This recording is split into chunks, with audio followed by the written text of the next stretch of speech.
Banking और ये IT, ये दो सेक्टर कैसे रहने वाले हैं? पहले बैंकिंग की बात कर लेते हैं।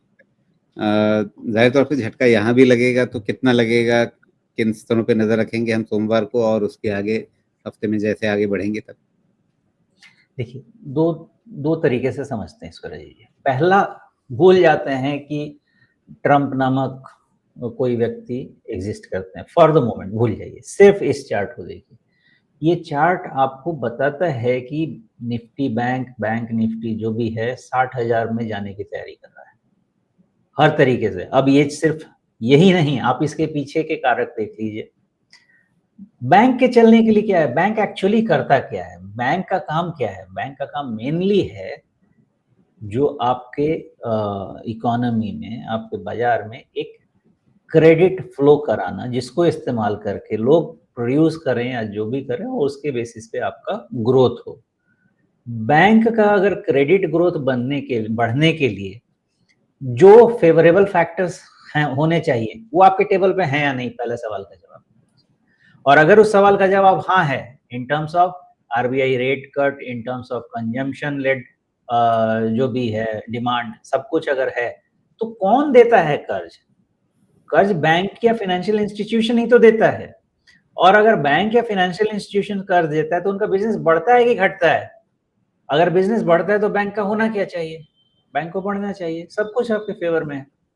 बैंक या फाइनेंशियल इंस्टीट्यूशंस इकोनॉमिक ग्रोथ में जितना, वही सबसे ज्यादा फायदा भी उनको मिलता है, और इकोनॉमिक टर्ब्यूलेंस में उन्हीं को सबसे बड़ा नुकसान भी होता है, जो आपने 2008 में भी देखा, जो आपने कोविड में भी देखा। तो अगर आप, जो गवर्नमेंट या आरबीआई और कोई काम करता है तो बताइए, डिसीजन देने के लिए भारत में या तो गवर्नमेंट ऑफ इंडिया है, या फिर जो रेगुलेटरी इंस्टीट्यूशन है, तो इसके लिए आरबीआई है।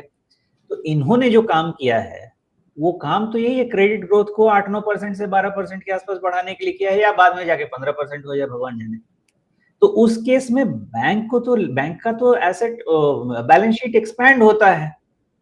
तो अगर थियरी कहती है बैंक का बैलेंस शीट एक्सपैंड होता है, तो हम जो एक अपने दिमाग में नेगेटिव इम्प्रिंट लेके हर चीज को हम क्या बोलते हैं उसको, हर चीज पे ठीक है डाउट करना चाहिए, मतलब ठीक है, उसमें कोई दिक्कत नहीं है, अप्रोच नेगेटिव नहीं होना चाहिए। तो बैंक यहाँ से तो कुछ आपको निगेटिव 60,000 ना भी तक। रखें और लंबी संभावनाओं को ध्यान में रखें, लेकिन सोमवार का तो बताइए, सोमवार को कितना होना है, क्या होना है? देखिए राजीव जी, सोमवार का पहले तो कहता था कि मैं भगवान मालिक है, सोमवार का मिस्टर डोनाल्ड ट्रंप मालिक है, उसके अलावा कोई नहीं है। और उस केस में क्या करेंगे, देखिए मार्कर है क्लियर, उसको पढ़ा जा सकता है। एक आपका कैंडल है ना 3 अक्टूबर का, 3 अक्टूबर का कैंडल का क्लोज क्या है आपका 55,589। For some reason I think हमने 55,500 डिस्कस किया होगा, I don't know for what reason. तो मंडे को, खासकर मंडे को आपको ध्यान ये देना है कि 55,000 बहुत बड़ी अगर हलचल हो भी जाए, मान लीजिए कि बहुत बड़ी बैंक में 500,000 पॉइंट निकलना, कोई अगर मान लेते हैं कि बड़ी हलचल होगी, तो कोई बड़ी बात नहीं है ना। तो मंडे टू वेंसडे के बीच में पहला ध्यान तो लगाएंगे 55,500 पे ऑन क्लोजिंग बेसिस, बिकॉज वहीं पे आपको टेक्निकल और वहीं पे आपके जो पुट ऑप्शंस वाले हैं वो सब भाई साहब वहीं सपोर्ट लेके बैठे होंगे, कोई डाउट नहीं होना चाहिए। उसके नीचे में आपका सब वो घबराहट वाला रिस्क ओपन होगा, उसके पहले कोई घबराहट वाला रिस्क ओपन नहीं होगा। आपके कैंडल के बीच में कहीं गैप दिख रहा है, वो गैप क्या है, कितना नंबर है? जो आपने तारीख बताई है 3 अक्टूबर की, ये वही गैप है। तो बस फिर तो डेटा मिल गया, डेटा पॉइंट में मिल गया। फॉर सम रीजन मुझे इसमें क्यों नहीं दिखा, बट डेटा पॉइंट है हमारे पास, तो बस वही गैप का ध्यान रखिए, वही आपका सपोर्ट है। तो उस हिसाब से एक्चुअली सपोर्ट आपका होना चाहिए 55,700। बट वो घबराहट में होता क्या है कि इंसान को गिरना होता है, एक पग तो गिर जाता है, दो दो। हो सकता है कि 55,500 साइकोलॉजिकल हो सिचुएशन, उसको ध्यान में रखेंगे।